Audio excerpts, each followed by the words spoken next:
right, let's go ahead and get started. Welcome everybody. Today we have a talk from Jaime Arguello. Jaime is an LTI alum. It's been 14 years since he left. And while he was here, Jaime sort of got the full CMU experience. So he started out as a student in the business program, and then he joined the LTI as an MLT, where he worked with Carol and Rose. And then he joined the PhD program where he worked with me.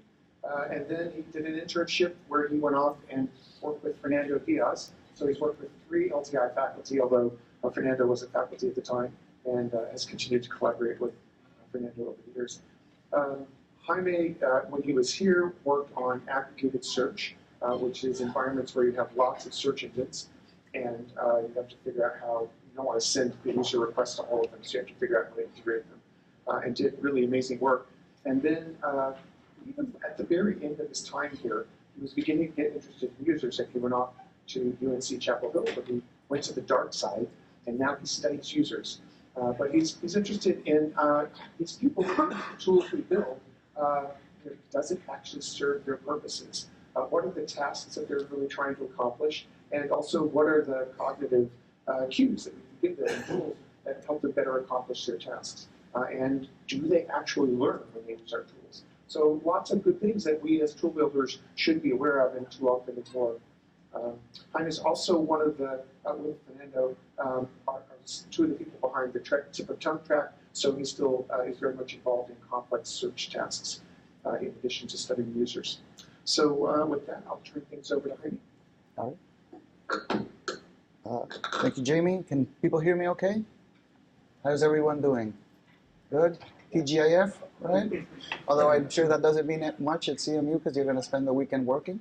All right, so thank you, Jamie, for that introduction. I'm going to start by telling you a little bit about me. So as Jamie said, much of my early research focused on aggregated search, so building systems that search other search engines. My PhD was really on developing and evaluating different algorithms for predictive tasks involving aggregated search.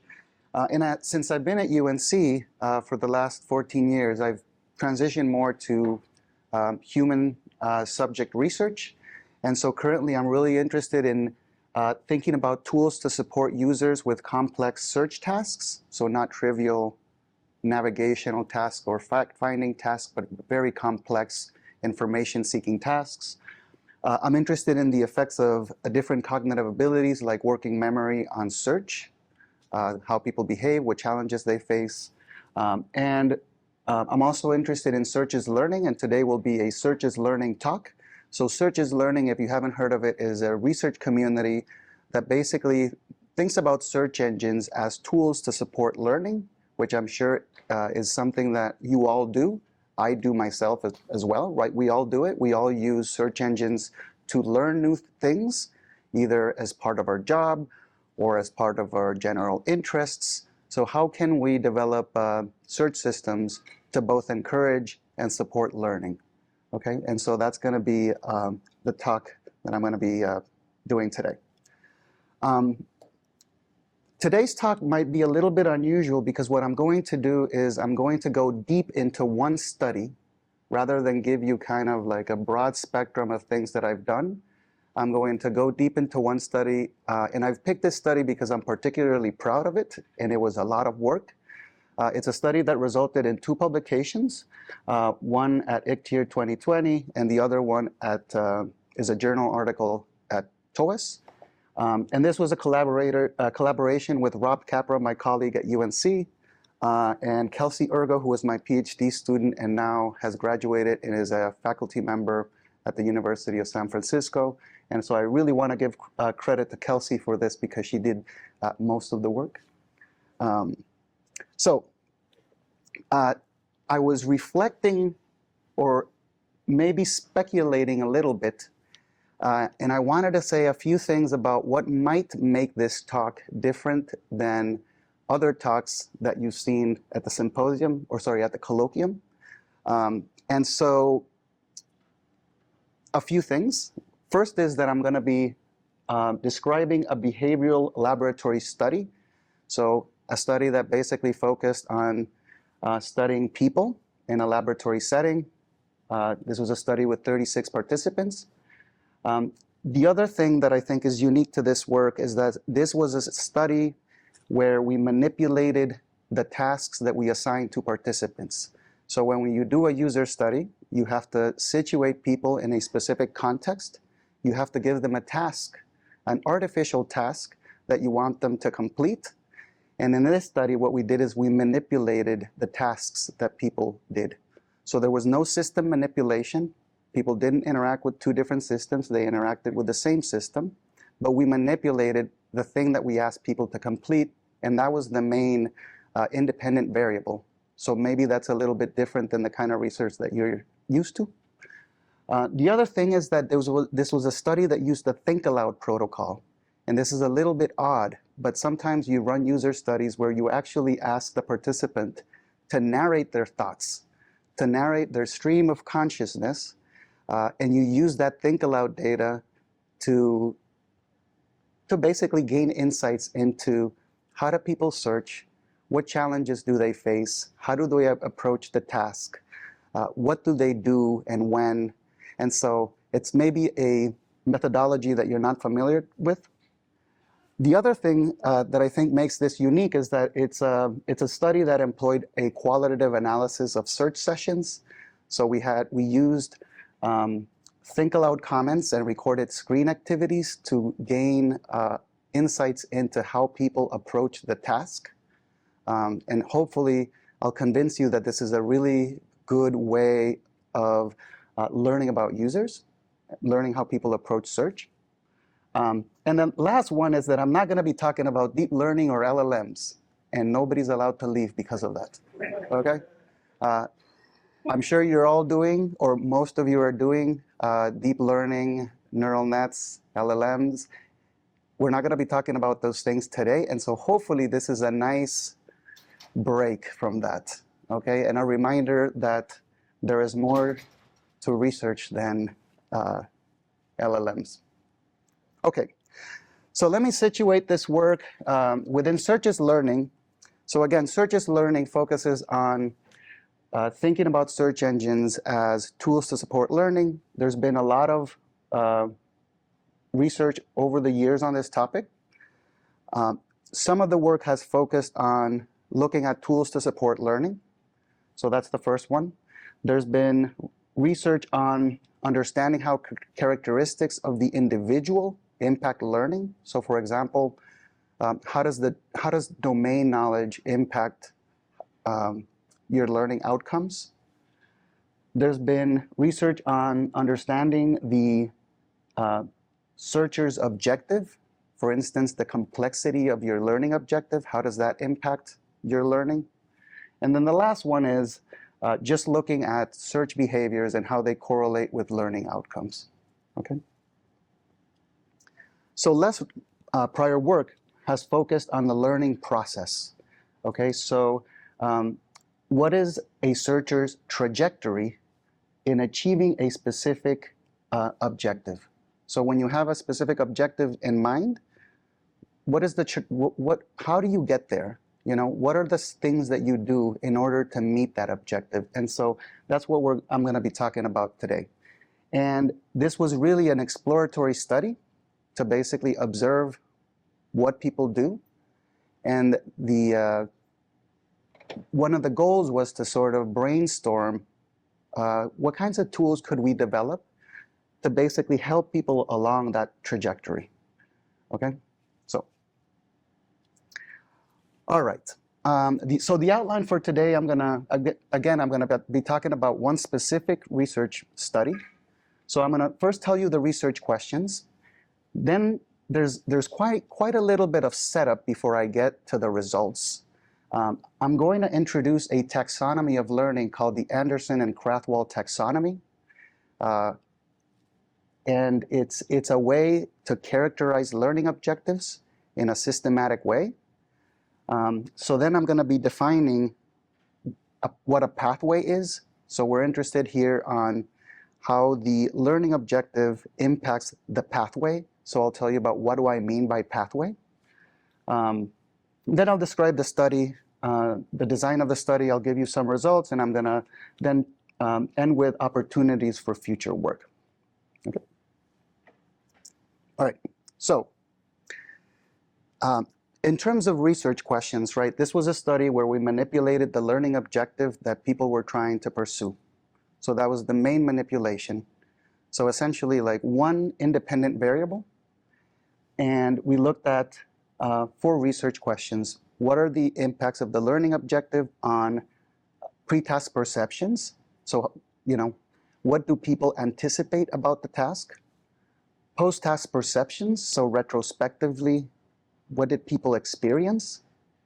How did people perceive their experience after searching in order to learn?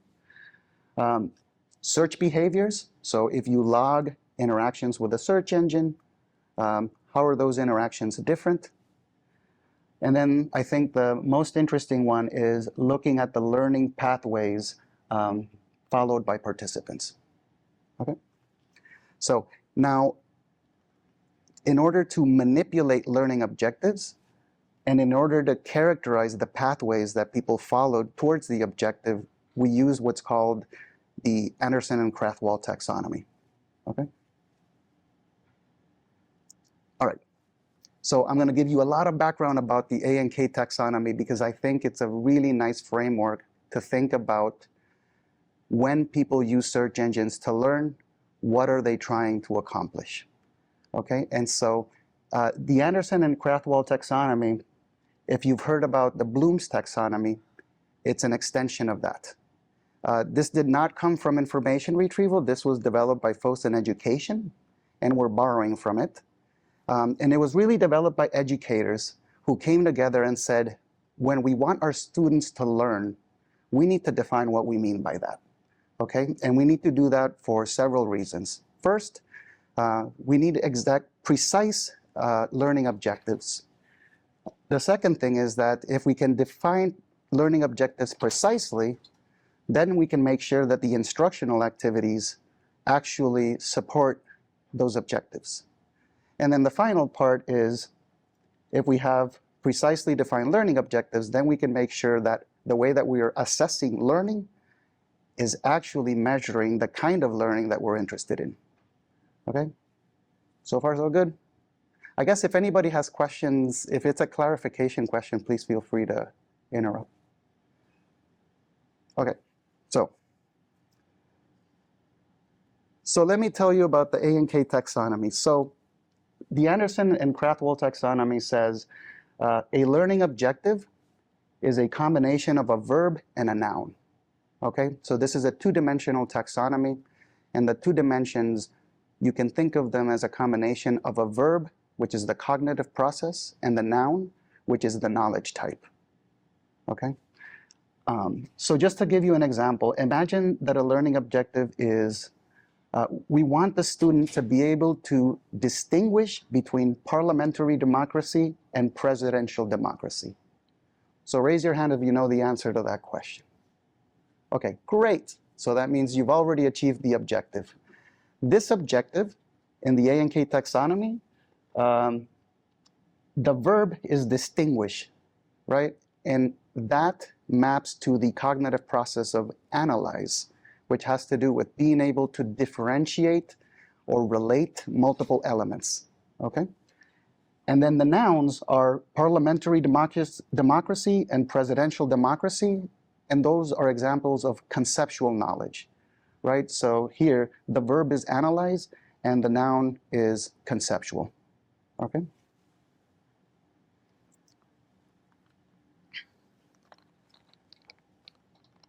So,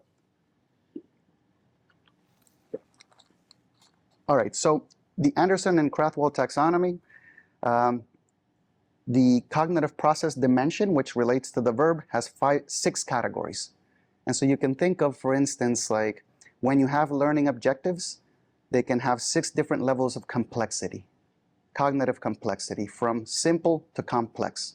And if you think about exam questions that you might encounter, you can map them to these different complexity levels. So the simplest is remember. And that's like you should be able to recall and regurgitate information verbatim without necessarily understanding it. So if you're able to do rote memorization, you're able to do remember. Understand, one level up, has to do with being able to explain and summarize in your own words, right? So that's a little bit higher complexity. Apply means that you're able to use your knowledge in new scenarios that are different from the ones where you actually acquired the knowledge, right? So if you're able to generalize from the learning scenario to some new scenario, then you're able to apply. Analyze has to do with being able to compare, contrast, differentiate, and understand the relation between things. One level above that is evaluate, if you're able to judge, critique, prioritize, right? So not just being able to compare, but being able to judge and evaluate. And then the highest complexity level is essentially creativity.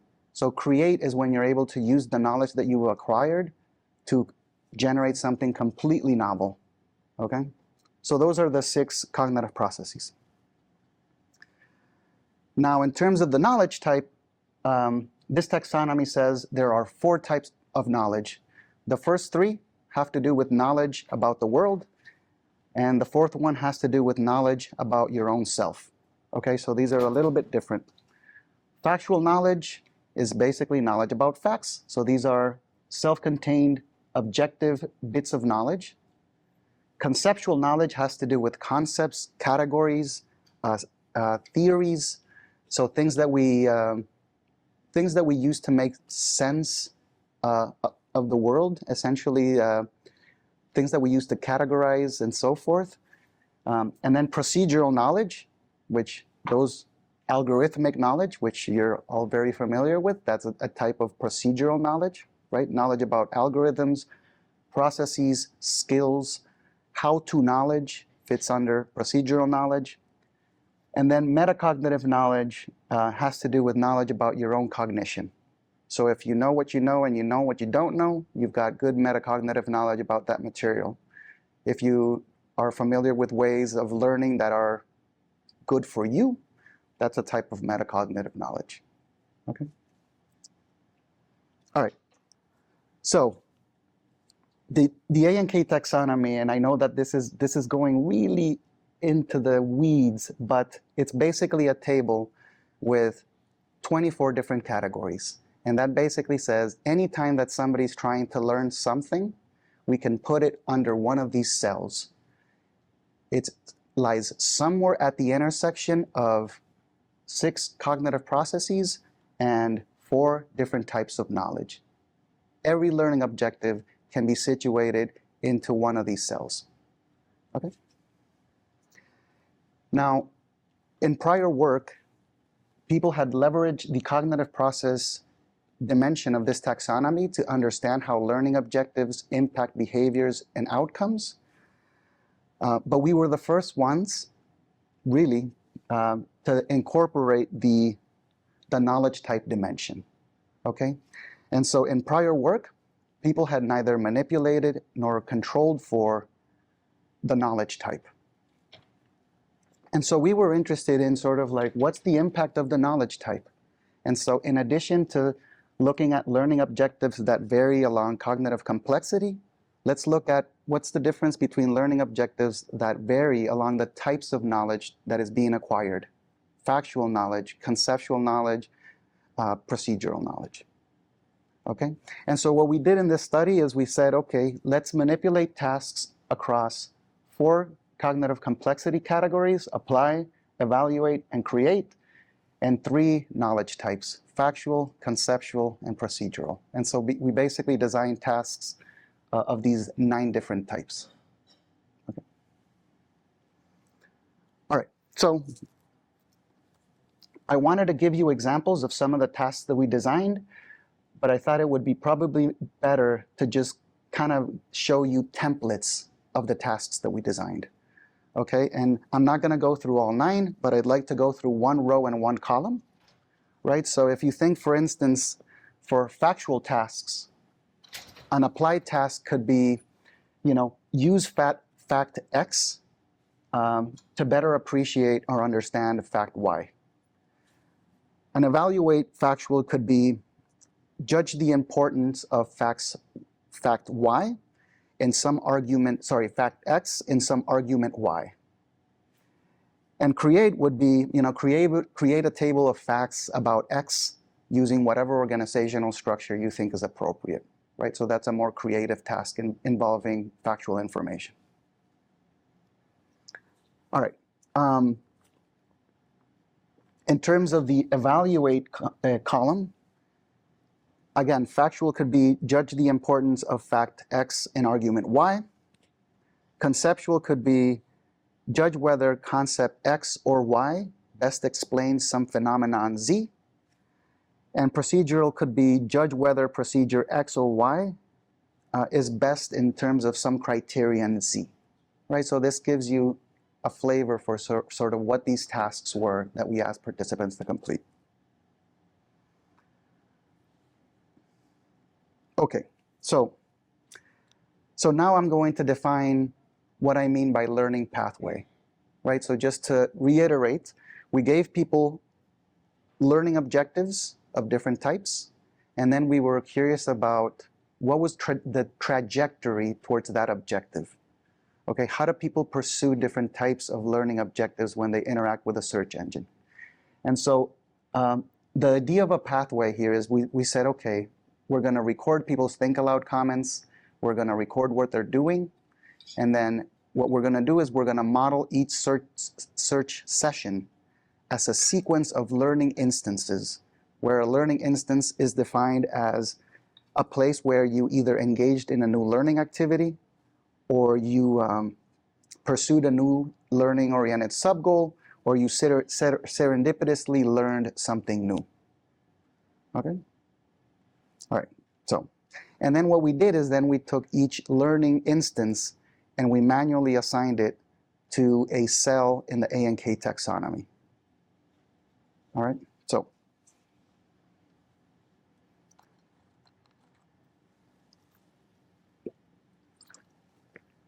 Okay, so let me give you an example, and if you understand this example, then you'll understand exactly what we did. Okay, so here's the scenario. Imagine that you're a study participant, and we asked you to pursue a learning objective that is evaluate conceptual. So the task is going to ask you to say, okay, is concept X or concept Y, which is more important in explaining some phenomenon Z? Okay, this would be like if I said to you, okay, what enables a plane to fly? Is it Bernoulli's principle or is it Newton's laws of motion? And then your goal is to figure it out. So this is what I mean by learning pathway. So if you have this type of objective, this is something that a searcher might do. They might say, I'm going to go and look for a document that contains the answer to this question. We often do this. We go straight to what the objective is. And maybe you can find a document that explains whether X or Y is more important in explaining Z. But then you might start reading that document and say, you know what, I don't understand this stuff well enough to figure out what this document is saying. Okay? And so then you might decide to go and look for definitions of X. You ask me to evaluate X and Y. I don't understand X or Y well enough. So I'm going to backtrack and I'm going to go look at definitions of X. After that, you might say, okay, now I'm going to look for definitions of Y because I don't understand Y well enough either. All right, so that would be the third learning instance. Then you might say, okay, I understand X and Y individually, but now I want to understand their similarities and differences. Okay, and so maybe you go, and that's your fourth learning instance. You pursue a document that explains you the differences between X and Y. And then as you interact with that document, you might say, you know what, I still don't understand why. And so I'm going to go look at examples. All right. And after that, you say, okay, now I think that I have all the knowledge that I need. and you go back to the original document, you read it, you understand it, you agree with it, you're done. You've learned what you were asked to learn. Does everybody understand this? Okay, so this is a learning pathway. Okay? It's a sequence of learning instances towards an objective. And you'll notice, well, there's a few things that I want to note about this learning pathway is that this is a silly example because learning is a lot messier than this. Okay? The pathways are much longer, but one of the things that I think we learned from this study is that this pathway that I showed you has one thing that is actually true in practice. Maybe retrospectively it makes sense that it's true, but when we saw it, we were like, well, we didn't anticipate this, but of course it's like this. Okay? When we try to learn, we often bite more than we can chew, as the American expression goes, right? And so you basically go straight to the objective, and then you have to go and gain some prerequisite knowledge without getting ahead of yourself. You don't really discover what is it that you don't know. And so then you get ahead of yourself and then you go back. There's a lot of backtracking. Even, you take a step forward, and then in taking that step forward, you realize that you need to take a step back, and then you move up again. Okay, so this is basically how learning works, at least in an unstructured or an environment where you're learning on your own by interacting with a search engine, right? You don't have a tutor or a teacher who's telling you, do A first, do B second, do C third, right? It's all on your own. So you're getting ahead of yourself, and then you're backtracking, you're moving forward, and then back again, and so forth. Okay. All right.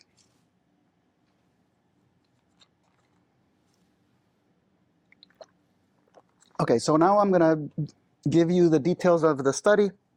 So this is a study where we designed 27 different learning-oriented search tasks. They varied along 3 topical domains: art, finance, and science, 3 cognitive processes: apply, evaluate, and create, and 3 knowledge types: factual, conceptual, and procedural. Participants completed 3 tasks as part of the study session. They were exposed to all 3 cognitive processes and all 3 knowledge types within a single domain. The sequence of steps basically is we gave them the task, we gave them a pre-task questionnaire to get their perceptions. Then they did the task. During the task, they were asked to take notes. And then to make sure that participants took the task seriously, which is something that you have to do when you do a user study, we said, okay, after you finish the task, we're going to give you 2 minutes to review your notes. Then you're going to put your notes away. And then we're going to do a video assessment. We're going to actually record you explaining to the study moderator that you achieved the learning objective as best as you can. Okay, so you can imagine how that would make a participant take the task seriously. And yes, the IRB approved this. Okay, so, all right. And then we gave participants a post-task questionnaire to get their impressions of the task retrospectively. Do you have a question? Great. Wait, can you speak up? Sorry. Oh, sorry. When you mentioned review notes, do they review it themselves, or do they review it with similar to that, like the video assessment? Or it's like a self-review of them? Yeah. So basically, we said, okay, like we're going to give you a task.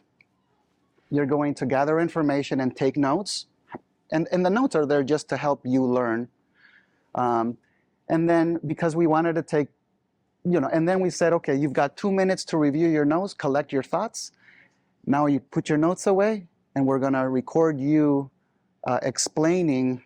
You're going to explain to the moderator what it is that you learned. We had some intentions of analyzing those video responses, but then it turned out to be a mess. And so we actually didn't analyze them, but we just used them as a way to say, we think that they made people take the task seriously. Because you don't want to, you want to sound smart. Or you want to sound like you learned something. All right. Yeah.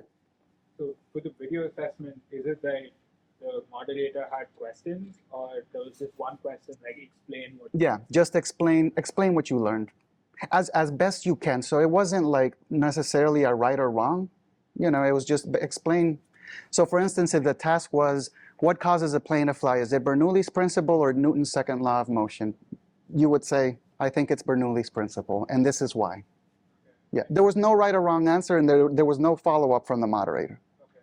Yep. And how would we account for task familiarity and domain familiarity?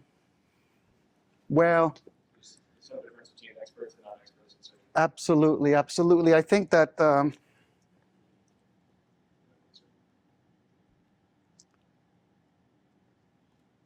we did measure prior knowledge. In the pre-task questionnaire, we measured perceptions of prior knowledge, which doesn't necessarily align with actual prior knowledge, but perceptions of prior knowledge. But to be honest, we didn't analyze whether there were differences across the different task types. And so the short answer is, we hope that it didn't have an effect. is that for the prior knowledge of the domain or prior knowledge of the task? Prior knowledge for the task. Okay, so like specifically. Specific for the 1 out of the 27 that we gave you, yeah. Yeah. In searches learning studies, sometimes people do a pre-task questionnaire and a post-task, a pre-test and a post-test, and then they measure how much you improved your learning. But the short answer is, it could have been a confound, but we didn't. Did you sense that there might have been an effect? Or? I think we came up with tests that were so nuanced and specific that I don't think there was a lot of prior knowledge. Yeah. Okay. So great questions. Thank you. Okay. So let me give you. Okay. So now, still talking about the study design. So in the pre-task questionnaire and the post-task questionnaire, these are just questions about your perceptions. I want to highlight a few. So in the pre-task questionnaire, we asked people, what types of information did you expect to need? So what are some expected information types? And we also asked about the cognitive activities that you expected to engage in. Okay, the wording of these questions was not the way that I'm describing them to you, because participants wouldn't understand that. But those are the kinds of things that we were trying to get at. And in the post-task questionnaire, we asked retrospectively about the same things. Okay. All right. I want to say a few more things about this qualitative analysis of pathways. So again, this is looking at learning instances. The search session is a sequence of learning instances, each one manually categorized to a cell in the A&K taxonomy. Without going into the details, when you're manually assigning things, you're going to have to measure agreement between different annotators. So we did that on a subset of the data, and we, after several iterations, managed to get high enough agreement. And then just to give you examples of these learning instances. So imagine that you're pursuing an objective that says, use the height of the world's tallest building to measure the deepest part of the ocean. It turns out that the deepest part of the ocean is 13.2 times the height of the world's tallest building. I only know that because I went and looked for it after designing the search task. So imagine that is let me get to your question in a second. Imagine that that's the objective. And then as somebody's searching, they say something like, I see here that the Mariana Trench is the general area and that the Challenger Deep happens to be the deepest part of the Mariana Trench. That would be an instance where you engaged in analyze factual learning. Okay. Another example could be, which art movement do you think most closely relates to automatism? Is it Dadaism or surrealism? If the participant goes and copy pastes Dada is a nihilistic movement into their notes, we're going to call that remember conceptual, because the fact that you copy pasted that information doesn't really tell us that you know what nihilistic is. Okay? If the task is develop your own method for finding the mathematical center of a circle, if you find a procedure and you start summarizing it in your own words, then that's understand procedural. Okay? So hopefully that gives you a flavor for what these learning instances looked like and how they were categorized. Okay, did you have a question? Yeah, you said that you measured agreement between annotators. Yeah. Who annotated this? So ultimately, we used the annotations produced by Kelsey. So Kelsey annotated all the data, but then we took a subset, and her and I coded independently, I think, 10% of all the data. We had to repeat that process several times because we had a coding guide to sort of tell us how we should be coding the data. And of course, you do this once, agreement is not high enough, so then you go and fix the coding guide a little bit, try to clarify things, then you do it a second time, and then ultimately we got to high enough agreement so that then we could say, okay, now Kelsey, using this guide, go and code all the data that hasn't been coded, and then recode the stuff that you and I have coded. Does that make sense? Yeah. So it was like the rest of the data was coded after the agreement was. Yeah.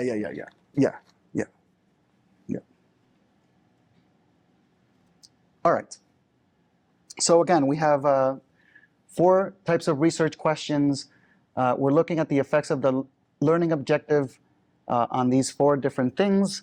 And then what we did is we looked at the main effects of the cognitive process and the main effects of the knowledge type of the objective.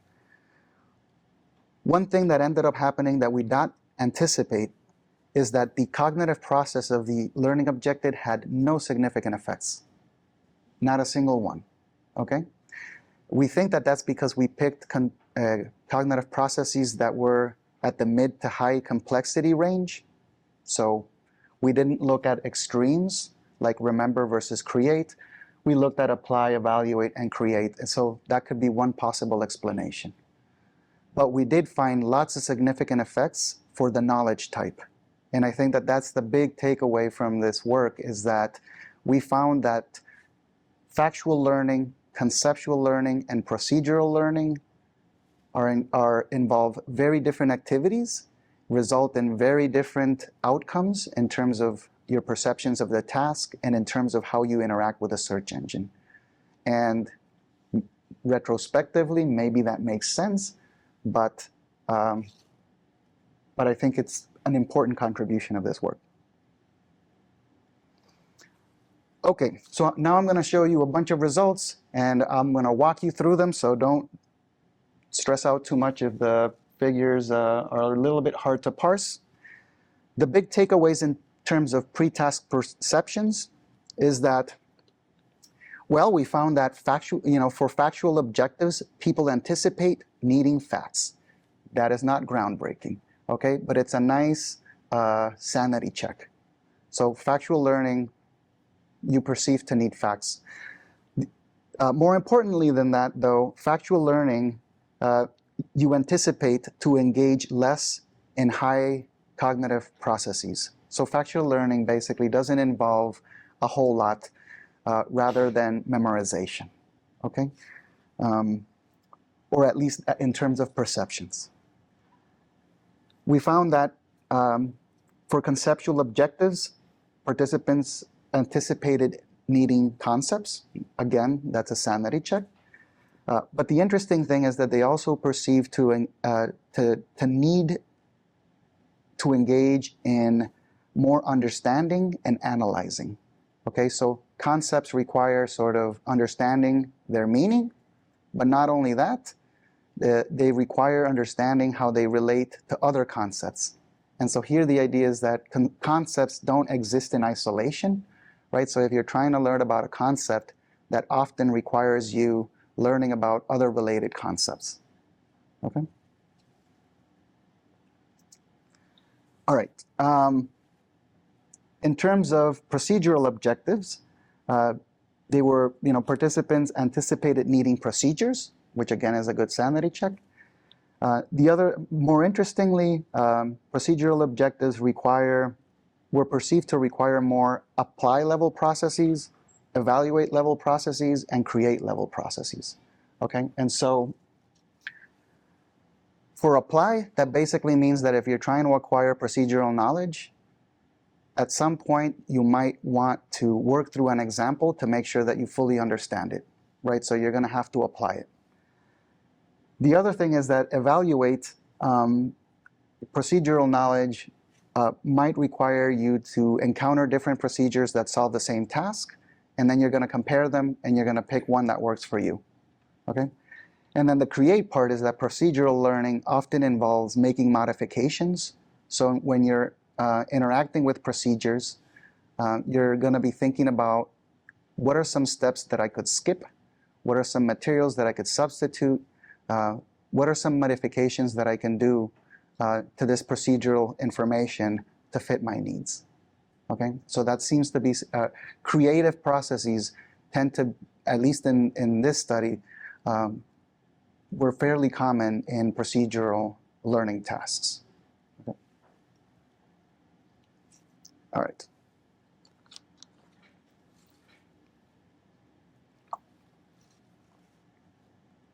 Okay, in terms of post-task perceptions, we found similar trends. The only thing that was interesting is that we found that conceptual learning was perceived to be more difficult and was associated with lower levels of satisfaction. Okay, and this is something that we found in other results as well, is that conceptual learning seems to be particularly difficult. Okay, and I think that there's at least two explanations for this. I think that conceptual learning is more amorphous in the sense that it's more difficult for you to convince yourself that you understand concepts deeply enough, right? Concepts are highly abstract. And then the other thing is that I think that conceptual knowledge is more interconnected. So for instance, if you're trying to understand a specific artistic movement, that's going to require you to understand other artistic movements that might relate to it, right? So concepts don't exist in isolation. They sort of exist in a broader framework. And so conceptual learning ends up being more difficult. All right. Now, in terms of search behaviors, essentially, again, this is consistent with the previous slide. We found that in terms of logged interactions with the search system, conceptual objectives required more search effort. Okay, so conceptual learning tasks involve more queries, more abandoned queries, longer search sessions, and the fourth one over there is one of the things that we often do in our studies is that we look at when you searched, how do you search differently than other participants? And one of the things that tends to be true is that during more complex tasks, searchers diverge more from one another. And maybe this makes sense, but when you're trying to complete a complex task, you and I will search differently. If we're trying to do a simple thing, you and I will search very similarly. Okay? And that fourth graph over there basically is the number of unique queries. So number of queries that the participant ran that no other participant ran. And so the value here, the number of unique queries is greater during conceptual learning objectives. So when you're trying to learn about a concept, people are going to pursue different strategies. Okay? Yep. So you eliminated or accounted for shorter queries, like things that have like one learning instance, right? Or two learning instances where they go, they find the answer like I thought it. This was just counting queries. We didn't even we didn't consider the type of query that it was. It was just we logged the number of queries that people issued during the search session, and then we just used those logs to count number of queries, number of abandoned queries. We looked at how long you searched for. And then it was easy to basically, all of these were completed automatically. We just wrote code to do it. None of it was manual. I don't know. Did I answer your question? In the 27 tasks you have, right? Some of them perhaps unexpectedly could have been really shorter because maybe the answer was easier to find than expected. Or, how did you account for that? But some of these are going to take a longer time to find. Some of them are going to potentially the answer is right out. Well, I mean, so that's why we picked. So we were primarily interested in the differences between the cognitive process of the objective and the knowledge type of the objective. But we picked 3 topical domains for that reason, because we wanted to have variability of topic to say, okay, like we're still going to focus on the cognitive process and the knowledge type, but we're going to be able to look at, those differences over a range of 3 topics or 3 domains. Does that make sense? Yeah, so it was more about just the difficulty, right? Like how long people were spending on each one. I mean, well, I guess, so with most of these studies, well, with all of these studies, there's the variable that you're interested in, right? And then other stuff that could be a confound. The stuff that could be a possible confound, you try to introduce variability there so that the confound goes away, and hope for the best, basically. So that's kind of strategy. Yeah.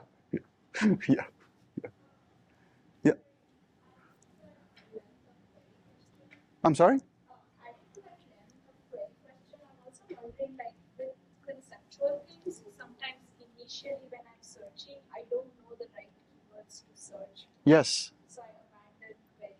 Yes. Yep. Yep. Mm-hmm. It could be. We didn't closely look at sort of why were those queries abandoned. It could be because there's a bigger vocabulary gap for conceptual learning. It could be because during conceptual learning, maybe you have more specific information needs about specific things that you're confused about, and so then the number of relevant things goes down. So we don't know. We don't have a better idea of why more abandoned queries. Yeah.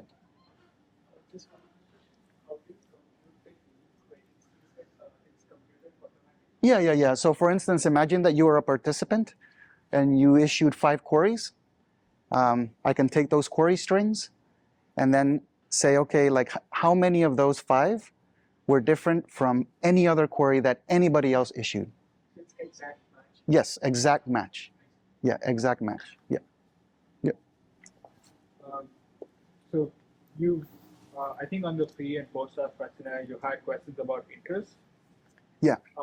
Did that influence? Did that have any relation to abandonment, length of session? Oh, we didn't look at that. We know that there were no differences in interest based on the independent variables of interest, but we don't know. We just didn't look at that. We didn't know, for instance, if it could be that. Yeah, it could be that interest might impact abandonment. I don't know in which direction it would go, though. Like, I'm imagining something like if the post task interest response